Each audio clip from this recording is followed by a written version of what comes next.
अब न्यूमेरिकल्स में हम लोग सुपरपोजिशन प्रिंसिपल का न्यूमेरिकल्स करेंगे कूलम्स लॉ में। कभी भी फोर्स आएगा ना तो ये प्रिंसिपल जरूर लगता है।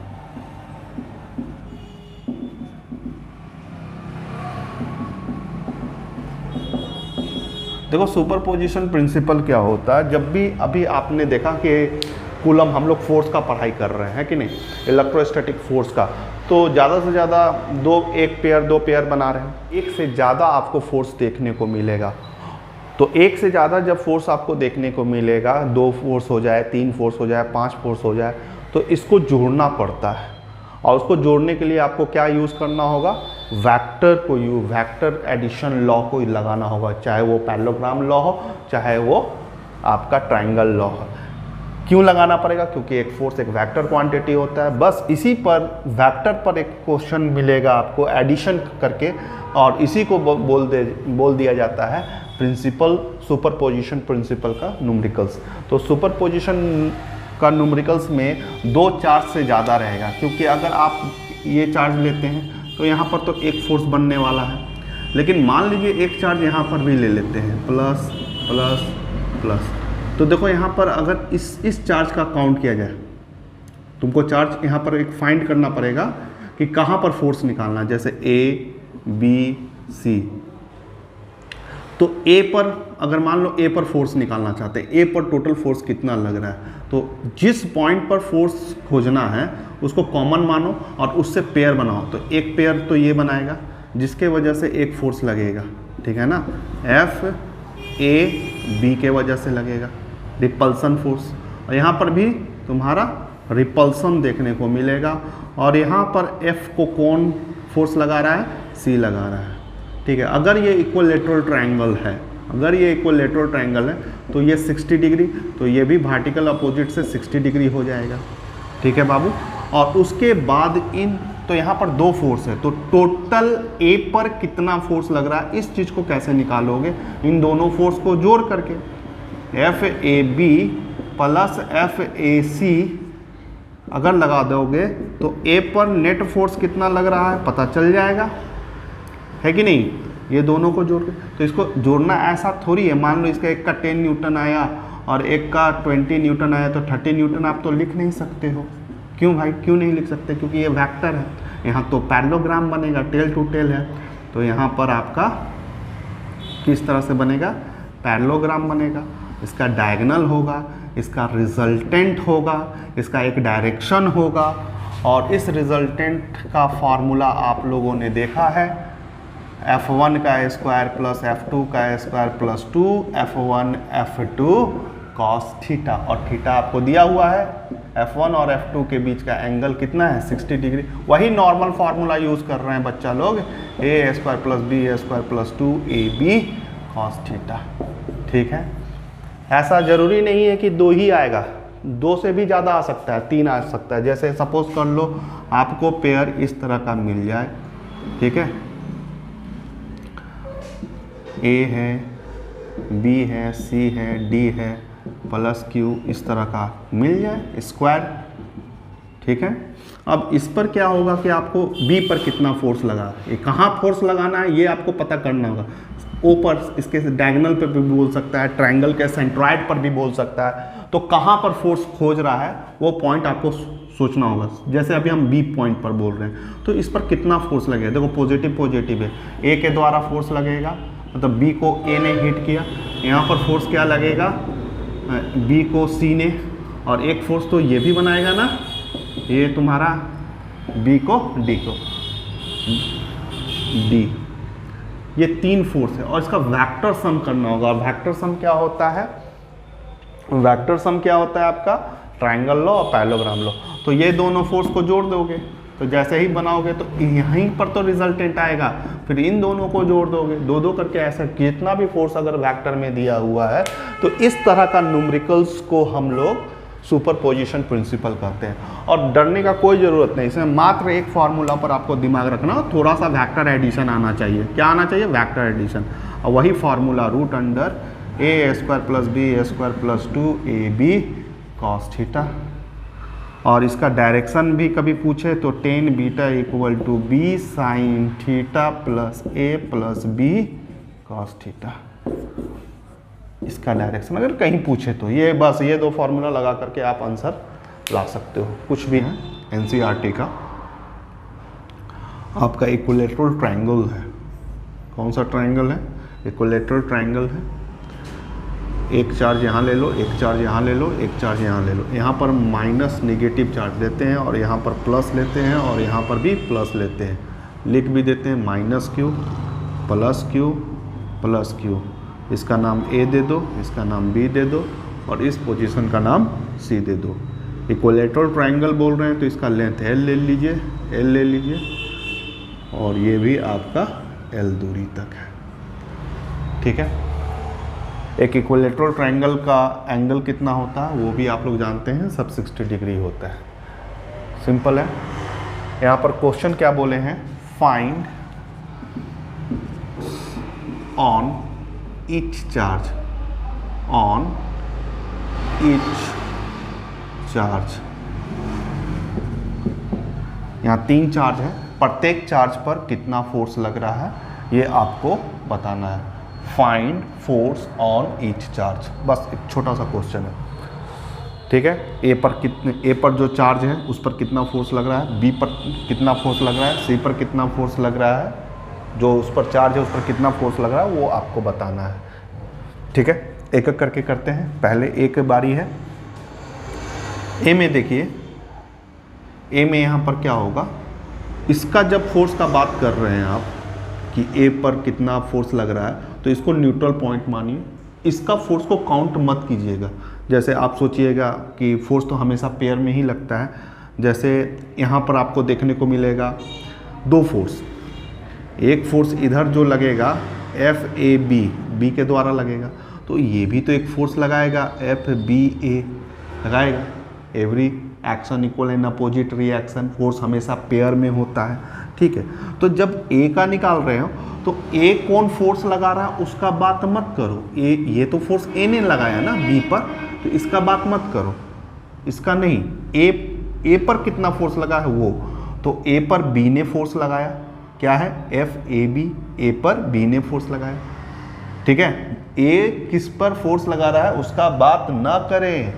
जिस चार्ज का आप निकालने जा रहे हैं फोर्स इस पॉइंट का, तो ये जो फोर्स लगाएगा उसका काउंट नहीं करना, इस पर जो फोर्स लग रहा है उसका काउंट करना है। आराम से इसको सुन ले, समझ ले। अब देखो यहाँ पर अट्रैक्शन होगा। दूसरा काम इसमें एरो में गलती मत कीजिएगा।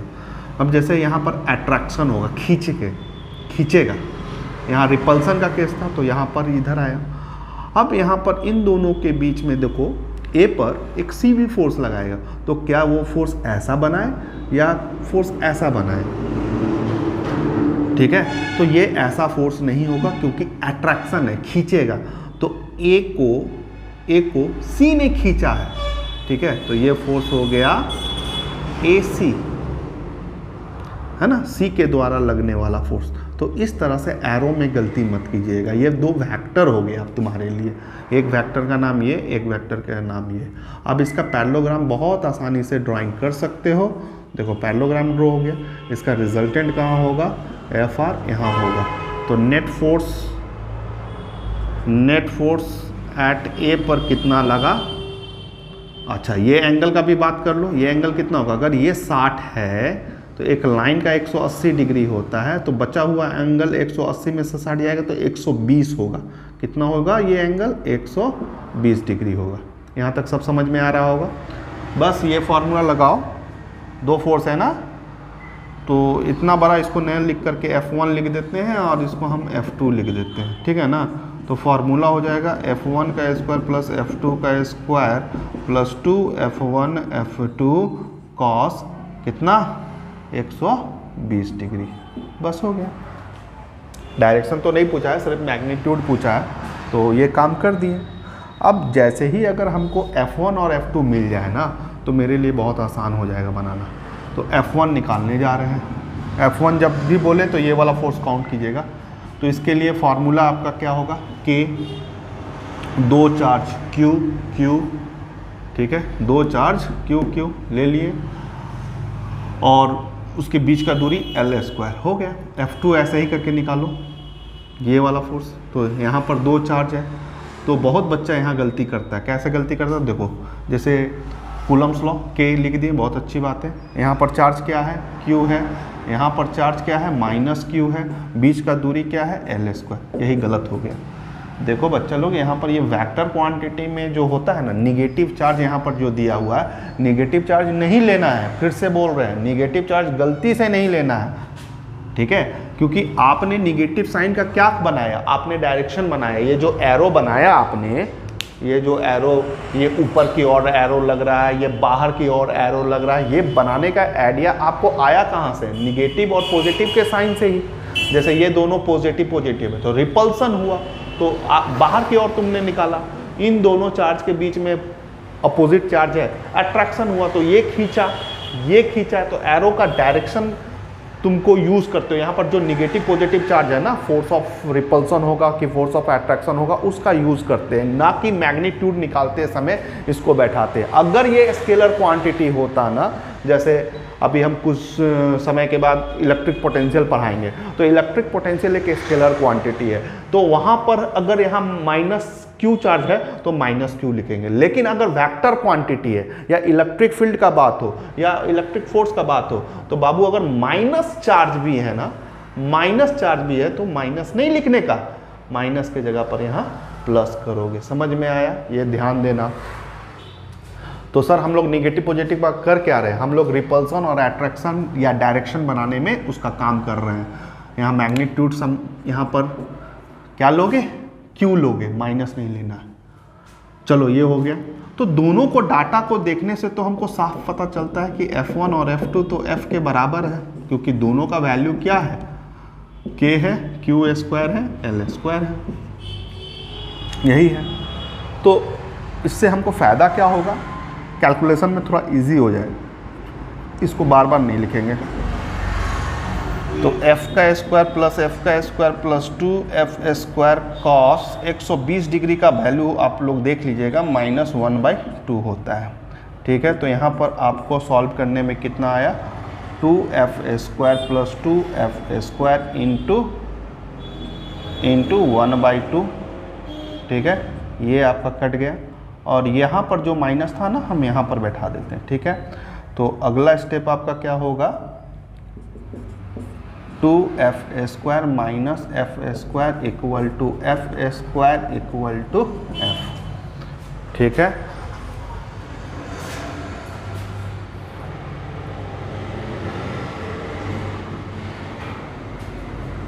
Equal to F। तो A पर कितना फोर्स लग रहा है, आपने A पर कितना फोर्स लग रहा है, नेट फोर्स ऑन A पर आपका F आया, और F का वैल्यू कितना है, K Q² L² आ गया, ठीक है। अब देखो न्यूटन्स थर्ड लॉ का इक्वेशन से B का भी फोर्स का आंसर यही आएगा, every action equal N opposite reaction. तो इधर भी निकालोगे वही आएगा, लेकिन हमको तो सॉल्व करने दिया है तो हम सॉल्व करेंगे, लेकिन B पर भी निकालोगे ना, नेट फोर्स ऑन B यही आएगा, ठीक है। चलो करके देखते हैं। अब जब हम इस पॉइंट का बात करेंगे तो ये जो फोर्स लगा रहा है इसका बात नहीं करेंगे, इस पर जो फोर्स लग रहा है उसका बात करेंगे। तो चलो पहले तो ये लगाएगा, और किधर लगाया, अट्रैक्शन है ऊपर की ओर, और इस फोर्स का नाम होगा B पर C ने लगाया। फिर ये फोर्स लगाएगा, ये फोर्स का नाम बोलेंगे B पर A ने लगाया। फिर वही पैरेललोग्राम बनाएंगे, ठीक है, पैरेललोग्राम बनाएंगे, ये इसका डायगोनल होगा, ठीक है, ये FB का टोटल नेट फोर्स होगा, ठीक है। फिर एंगल कितना होगा, वही 120 है, टोटल डाटा वही है। इस बार शॉर्ट चलते हैं, वही आंसर आने वाला है। तो F net force on B पर कितना आएगा, सेम आएगा। देखो यहाँ का भी फोर्स देखो, FAB उतना ही होगा और ये भी डिस्टेंस उतना ही होगा, ठीक है, यही वैल्यू आएगा। तो यहाँ पर भी लिखेंगे F का स्क्वायर, सेम है बाबू, इसलिए हम समय नहीं बर्बाद कर रहे हैं। F² 2F² cos 120 degree. तो यहाँ का आंसर तुम्हारा कितना हो गया, 2F² माइनस F², जो अभी किए थे। तो F² इक्वल टू F, तो सेम फोर्स आएगा K Q² L²। ये बी पर आंसर हो गया। ठीक है, अब बचेगा क्या इसका भी सेम आएगा? नहीं, इस पॉइंट का बात करेंगे तो एरो इधर का भी देखते हैं इस पॉइंट से। तो इस पर कौन फोर्स लगा रहा है? ये पॉजिटिव है, ये निगेटिव है, तो ये खींच लेगा। एरो देखो इसके तरफ जाएगा, इसके तरफ, ये खींचेगा। ठीक है, और इस फोर्स का नाम सी को ए ने पीटा, पीटा मतलब फोर्स लगाया तो एक तरह का हिट ही किया है। और यहाँ पर तुमको यहाँ पर भी अट्रैक्शन होगा और यहाँ पर फोर्स बनेगा सी पर बी ने लगाया, और ये एंगल इस बार चेंज है 60 डिग्री है।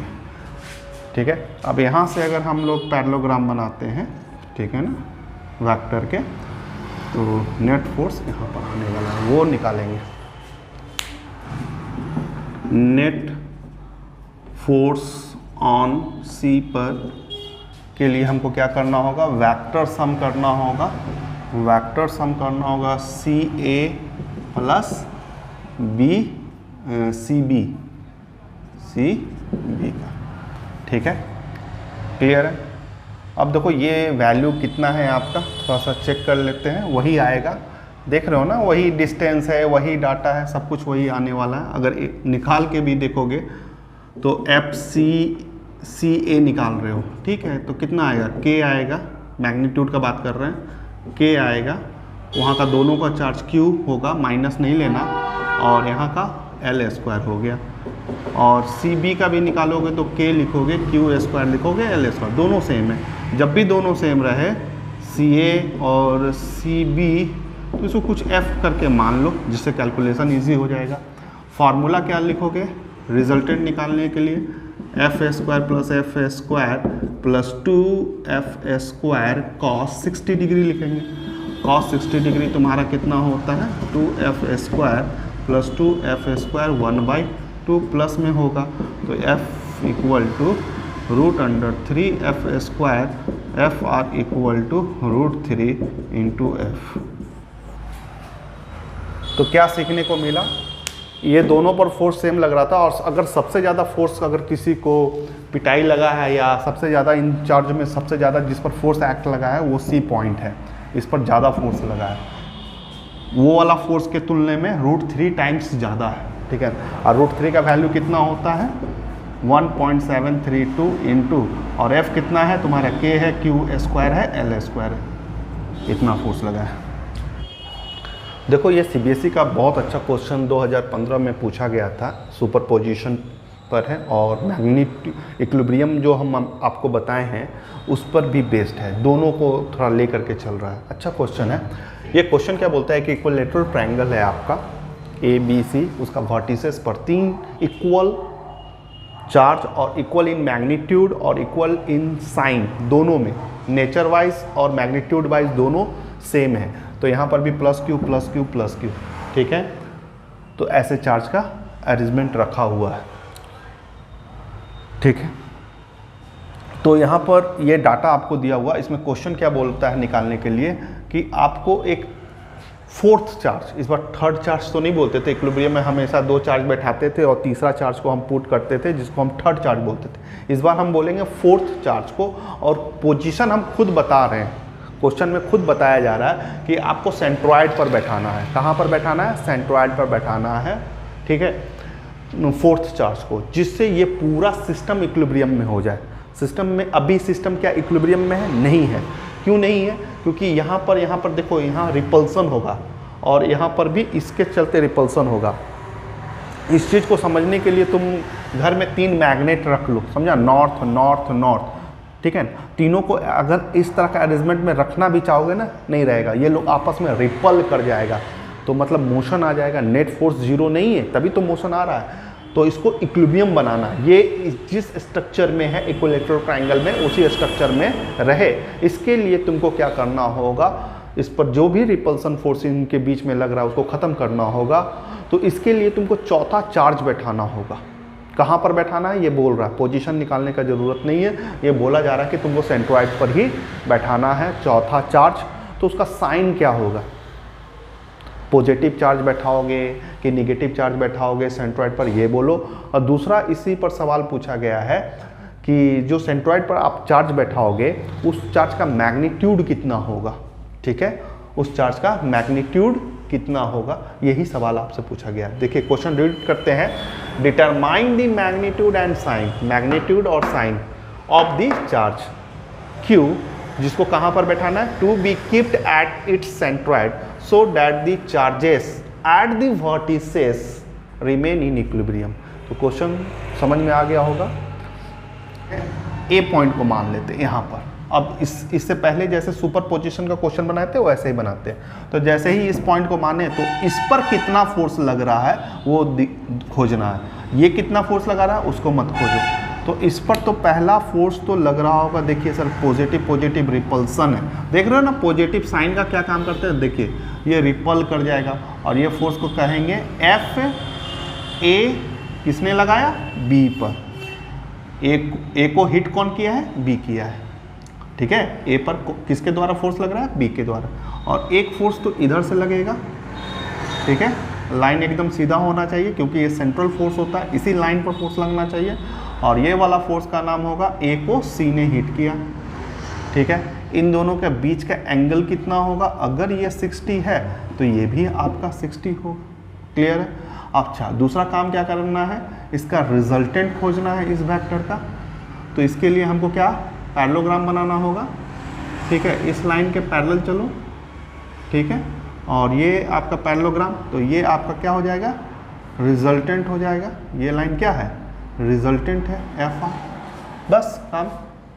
तो हम यहाँ पर क्या देख रहे हैं, इस पर नेट अपवर्ड फोर्स लग रहा है। आप बोलिएगा कि ये एक फोर्स तो ऐसे लगा, एक फोर्स तो है, ये कंपोनेंट में है। इन दोनों का टोटल कहाँ है, इन दोनों का टोटल इधर है, जो कि अपवर्ड फोर्स है, ऊपर की ओर लग रहा है, इस चार्ज को ऊपर की ओर आ रहा है।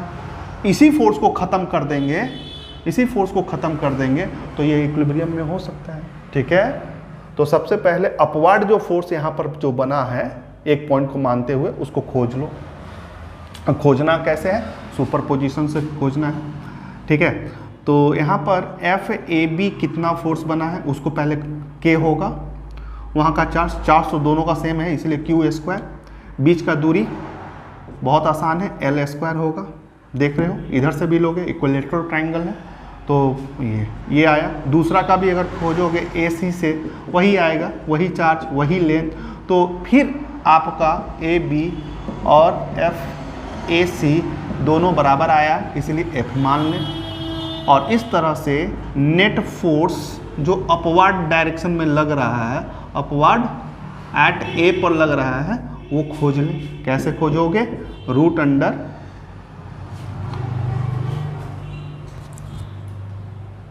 ठीक है, रूट अंडर यहाँ पर एफ स्क्वायर ले लो, एफ स्क्वायर ले लो, यहाँ 2f स्क्वायर ले लो और कॉस 60 डिग्री ले लो, 60 डिग्री है। तो बाबू लोग यहाँ पर कितना आ गया तुम्हारा, 2f square plus 2f square into 1/2, ये 2 कट जाएगा और आपका root 3f square root 3 into F आ गया, ठीक है। तो अपवर्ड फोर्स कितना आया है, ये अपवर्ड फोर्स कितना आ गया आपका, यहाँ पर लिख दे रहे हैं, ये फोर्स आ गया है रूट 3f। और f का वैल्यू आपको याद रखना है, कितना है, k है, q स्क्वायर है, l स्क्वायर है, यही f का वैल्यू है जो कि अपवर्ड डायरेक्शन में लग रहा है। तो इस फोर्स को ख़त्म करने के लिए आपको एक डाउनवर्ड फोर्स बनाना होगा, ठीक है, डाउनवर्ड फोर्स बनाना होगा। अच्छा सेंट्रॉयड कैसे बनाते हो, याद है सेंट्रॉयड कैसे खोजते हो, यहाँ से एक परपेंडिकुलर ड्रॉ करो, फिर इस लाइन से परपेंडिकुलर ड्रॉ करो और फिर इस लाइन से परपेंडिकुलर ड्रॉ करो, ठीक है।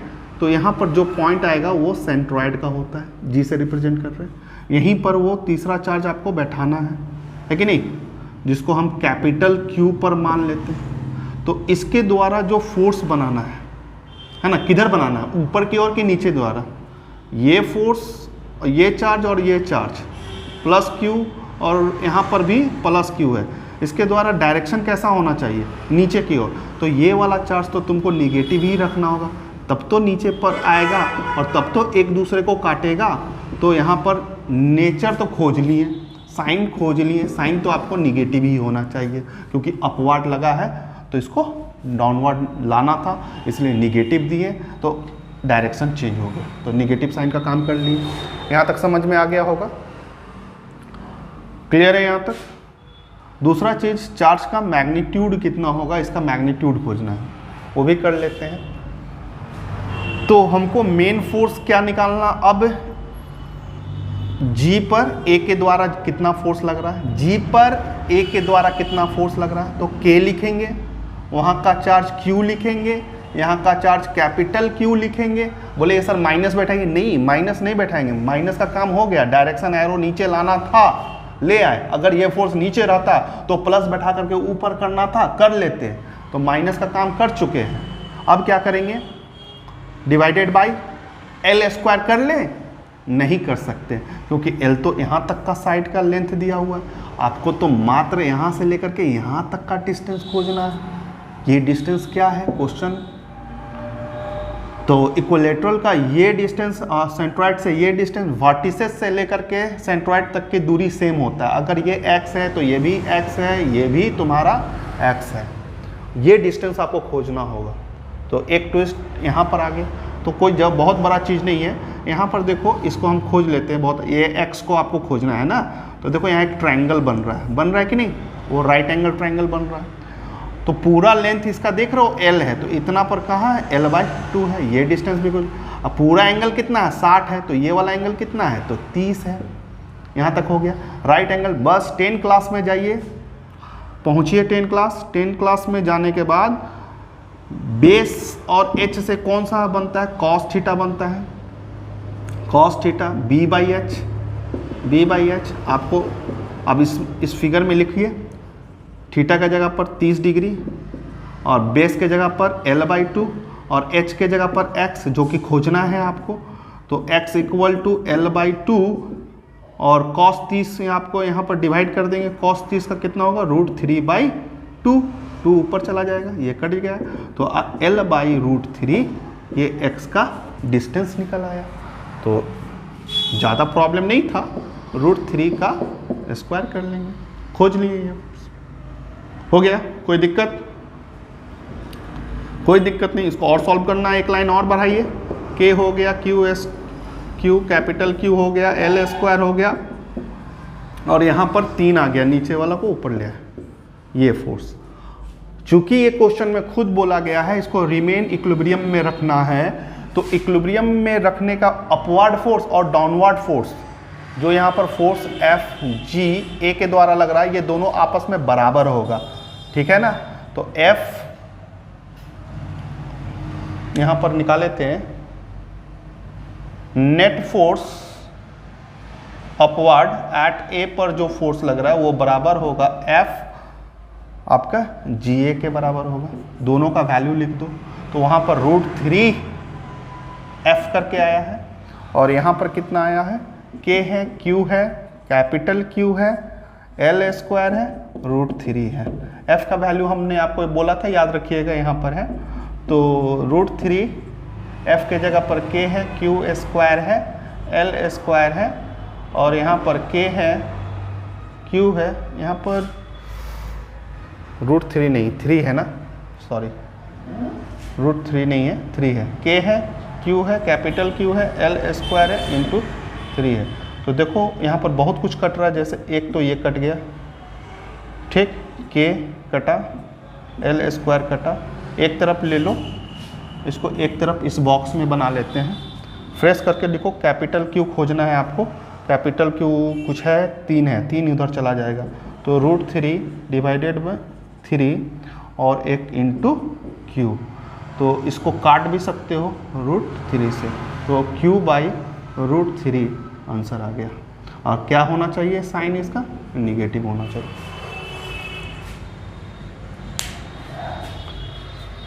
ये एक अच्छा क्वेश्चन था जो आप लोगों ने किया। चलिए करते हैं, जैसे इस बार स्क्वायर ले लेते हैं, ठीक है।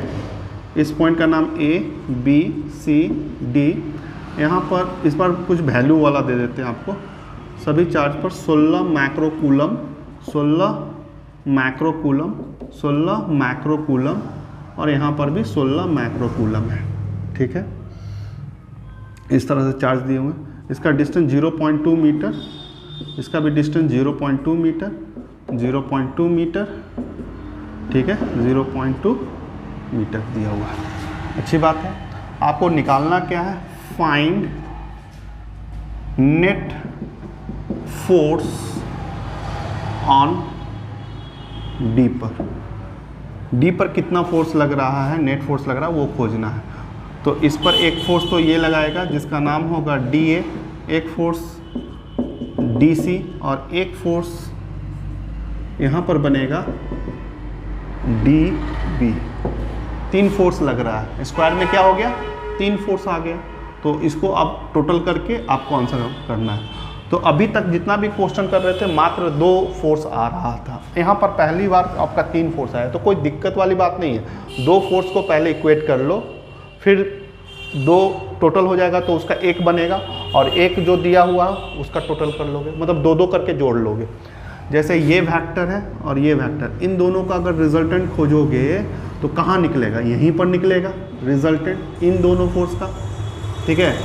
और फिर इन दोनों को जोड़ लेना, हो गया टोटल फोर्स। ऐसे करके निकाल सकते हो। चलो करके बता रहे हैं। तो इस क्वेश्चन में सबसे पहले ये फोर्स कितना है, इसको कैसे खोजे, के होगा, यहाँ का दोनों का चार्ज तुम्हारा, इस बार तो वैल्यू का इसलिए वैल्यू में लिख रहे हैं, 9 × 10⁹ 16 × 10⁻6 इंटू 16 × 10⁻6 क्यू स्क्वायर हो गया, बीच का दूरी 0.2 का स्क्वायर हो गया। क्लियर है यहाँ तक, ये हो गया। सेम फोर्स यही होगा एफ, यहाँ पर जो फोर्स आपका लिखा हुआ है डी सी, डी पर सी के द्वारा जो फोर्स लग रहा है वो भी उतना ही होगा, डी सी के द्वारा सेम होगा। 9 × 10⁹ आप लोग सॉल्व करके देख लें, 16 × 16 10⁻12 0.2 × 0.2 2 बार लिख दिए, पॉइंट हटाएंगे यहाँ 100 हो जाएगा, ठीक है। और यहाँ इसको 8 से काट सकते हैं, यहाँ इसको 8 से काट सकते हैं, तो 8 8 जा तुम्हारा हो गया 64 × 9 × 10⁻12 है, और यहाँ पर 11 है, देख रहे हो ना, 2 11 - 12, और यहाँ पर नीचे वाला तो कट गया 1। तो इसको सॉल्व करके आप लिख सकते हो, तो 64 × 9 × 10⁻−1, ठीक है। क्लियर है, इसको मल्टीप्लाई करके आप ले सकते हो, ये फोर्स है। ये दोनों फोर्स सेम है, तो जब भी दोनों फोर्स सेम है तो इसका वैल्यू मत बैठाया करो, ठीक है। जैसे इसको रिजल्टेंट निकालने के लिए, एफ आर निकालने के लिए आप क्या यूज़ करें, √f² + f² + 2f² cos कितना हो जाएगा, 90 डिग्री हो जाएगा। इन दो वेक्टर के बीच का एंगल कितना है, 90 डिग्री है, और cos 90 डिग्री कितना होता है, 0 होता है, तो ये वाला पोर्शन ही 0 हो जाएगा। तो F R equal to 2f² हो जाएगा, और F R equal to √2 × f हो जाएगा, और f का वैल्यू ये है, f का वैल्यू ये है, एफ आर इक्वल टू √2 × 64 × 9 × 10⁻−1 है, ये आ गया ये वाला फोर्स। ठीक इसी तरह से ये वाला भी फोर्स खोज लो। कौन सा फोर्स खोजना है इस बार, dB। dB कैसे खोजोगे, पहले तो k लेंगे, 9 × 10⁻9 हो गया, फिर क्या लेंगे, 2 चार्ज लेंगे, दोनों पर चार्ज तो वही है, तो 16 × 10⁻6 दोनों का चार्ज होगा, बीच का दूरी लेना है। अब यहाँ पर 0.2 नहीं बैठेगा, ये तो डायगोनल है ना। अब ये डिस्टेंस को ऐसे निकालोगे, पाइथागोरस थ्योरम से निकाल सकते हैं, 0.2 का स्क्वायर प्लस 0.2 का स्क्वायर, ठीक है। इसको सॉल्व करके आपको निकाला जा सकता है। क्लियर है, तो ये डिस्टेंस तो इतना ही आएगा, तो आपका डिवाइडेड √0.2 का स्क्वायर प्लस 0.2 का स्क्वायर। अब इसको सॉल्व करके आप, ये जैसे ही आया तो देखो, अब इन दोनों का टोटल करने के लिए आप वेक्टर में भी जाओगे ना, जैसे F R plus F D B, अगर इन दोनों का नेट करने जाओगे तो आपको जो रिजल्टेंट का फॉर्मूला है, जिसका आंसर आएगा आपका, तो उसके लिए आपको क्या करना होगा, जैसे एफ स्क्वायर जो भी है, F1 का स्क्वायर, F2 का square plus 2 F1 F2 cos, यहाँ पर एंगल कितना बन जाएगा, देखो दोनों एरो सेम है तो कॉस 0 डिग्री, और कॉस 0 डिग्री बच्चा क्या होता है, 1 होता है, ठीक है। तो F आंसर जो लाना है, ठीक है, तो यहाँ पर हो गया F1 का स्क्वायर प्लस F2 का स्क्वायर प्लस 2 F1 F2, क्योंकि आगे तो 1 हो गया, तो क्या ये a प्लस बी का होल स्क्वायर नहीं लग रहा है, F2 का होल स्क्वायर, जिसको निकालोगे तो ये रूट से निकल जाएगा, और यहाँ पर क्या करना होगा, F1 प्लस F2 करना होगा। तो हम उतना डिटेल में नहीं बोलेंगे, चुपचाप ये वाला निकाल लो जो कि तुम्हारा F2 है, और ये निकला हुआ, इन दोनों को फिर स्केलर एडिशन कर देना, वेक्टर ही किया है लेकिन cos 0 डिग्री होने से तुम्हारा वो आ रहा है, तो इन दोनों को जोड़ करके आंसर ले लोगे, ठीक है। तो ये था क्वेश्चन आपका सुपरपोजिशन का, कूलम्स लॉ पर न्यूमेरिकल्स था। Okay, thank you.